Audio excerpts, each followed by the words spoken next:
This is Jeanne Dennis of Heritage of Truth. Have you ever noticed that young children tend to act their worst when you want them to be at their best? Maybe it's because they don't know how to deal with the emotions that they're feeling. Dr. Manz Simon is my guest. Welcome to Heritage of Truth. Today we welcome back Manz Simon. It's so good to have you back. Oh, it's great to be with you again. We've done this for a number of years, so this is good. Well, you have a new book, First Feelings, 12 Stories for Toddlers. Well, I have to tell the viewers that even my 11-year-old granddaughter likes your books that are for toddlers. Well, that's good.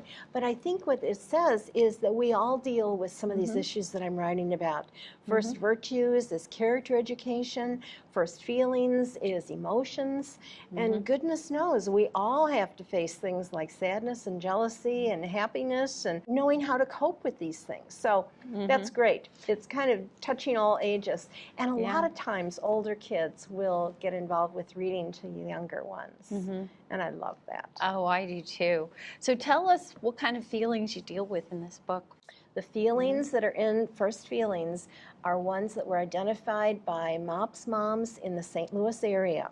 So what I did was I gave them 30 different emotions, and we did a survey, and which ones does your child deal with the most? You know, every day, what does your child face? And the 12 feelings that are in this book are the ones they identified as the most common, the ones they deal with every single day, and sometimes multiple times in a day. I have to tell you, the most surprising thing, though, was when the research came back. The top feeling was frustration. You know, that doesn't really surprise me. I was blown away. I thought it would be anger or sadness, but frustration. And then I had to think, you know, as an early childhood educator, I should know this, right? But I had to think, well, of course, you know, a 2, 3, 4-year-old has trouble with a zipper. They have trouble getting their shoes on. A 5, 6-year-old is just learning how to tie his shoes. Of course they're going to be frustrated. Well, another thing I think they're frustrated with is being able to communicate what they mean because they don't have the language skills yet. You are so right. And sometimes we even stumble to find exactly the right word. And that really ties into that whole thing of literacy, emotional literacy. Are we giving our kids the right words to label their feelings? You know, there's a real difference between being distressed, frustrated, upset, impatient. I mean, there's shades of meaning in all those different kinds of emotions. And are we giving our kids the right language to use to label how they feel? So that whole thing with frustration popping up to the top of the survey was kind of eye-opening to me. I mean, I had 3 kids in 3 years, so I had been there, but I evidently had forgotten some of the really frustrating kinds of things. And it's not just the kids who go through them, it's the moms and dads too. Oh yeah, I mean, my husband's from the West, I'm from the Southeast, and one of my biggest frustrations was I would say, "You're angry," and you say, "No, I'm not angry, I'm upset."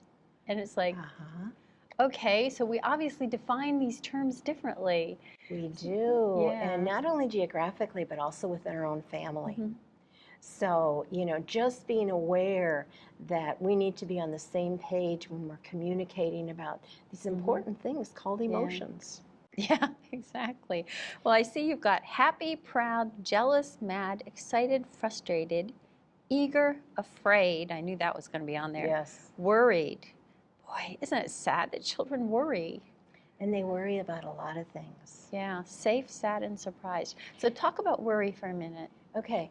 Well, worry is when you kind of stew around about things and don't really know what to do. And with young children, they can't yet mentally put those worries onto God. You know, they can't hand him over their worries. And that's really hard.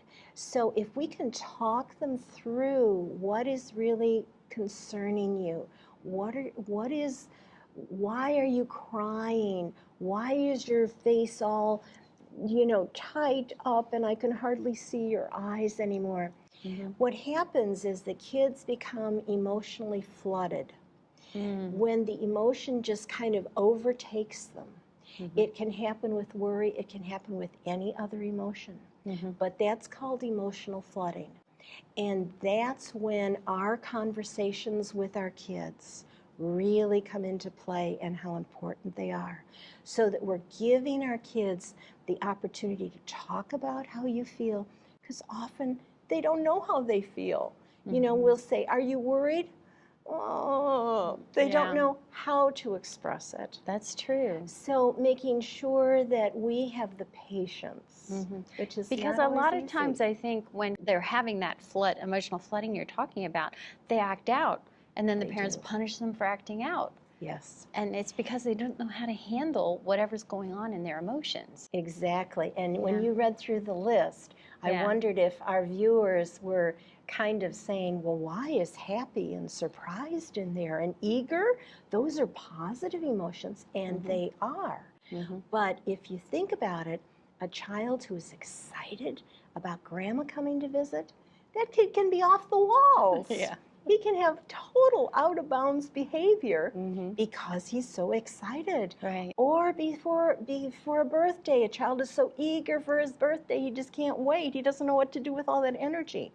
So when we think about emotions and our feelings, we need to remember that kids can have strong responses to even very positive kinds of emotions. Do you want me to read one? Yes, would you please read I'd one? love to. So what is your choice? What would you like to read? Eager. Eager. Let's see what eager says. And I haven't practiced this, so we'll see how it goes. When Mom puts on her pretty shoes, I know just what to do. I grab my shoes and then my coat and say, I'm ready too. I do not like to stand around, so I will count to 10. And if we still can't leave the house, I'll count to 10 again. Hooray, my birthday's coming soon, I shout to everyone. I'll open presents and eat cake. I will have lots of fun. Each day I make another X. I do not like to wait. It helps to use the calendar to count down till the date. My tummy growls and I complain. I really want to eat. I get my cup and grab my spoon, then climb up in my seat. If I stay busy, minutes fly, and now we all can eat. God blesses us with healthy food. I even see a treat. Are we there yet? I ask again. I've waited this whole day. I want to see my cousins now so we can run and play. I cannot make a car go fast, but I can still have fun. I read and play a game or two until the ride is done. I want to jump and run and laugh when I anticipate, but I will pray, help me, dear God, so I can learn to wait. And if you notice, each of these things is a situation. And it explains an everyday situation for a young child and then gives a solution of what they can do when they have that feeling. And there's also interactive things like, what is your favorite food? I like that. Yes, we have those in there. So, here's a situation and here's a sample of what a child can do. They can stay busy. That will help them wait when they're so eager. What can they do when they're in the car? Are we there yet? That infamous question. But they can use their time in the car. They can read or play a game. So they're always the situations and what a child can do in the situations. And then you have a little scripture verse. Always the scripture verse. Yeah. And then there's always a note to the adult. That's Whether great. it's a grandma, a mom, whoever it is, what are the practical things that you need to know about helping a child deal with those feelings? Great. And that's little Mousy for afraid. That's my favorite little Mousy. He is so cute. Where can people find out more about you and your books? My website is marymanzsimon.com. That's MaryManzSimon.com. Okay, thank you so much, Mary, for taking time out of your day to be with us. Thank you. Share the gospel clear and strong.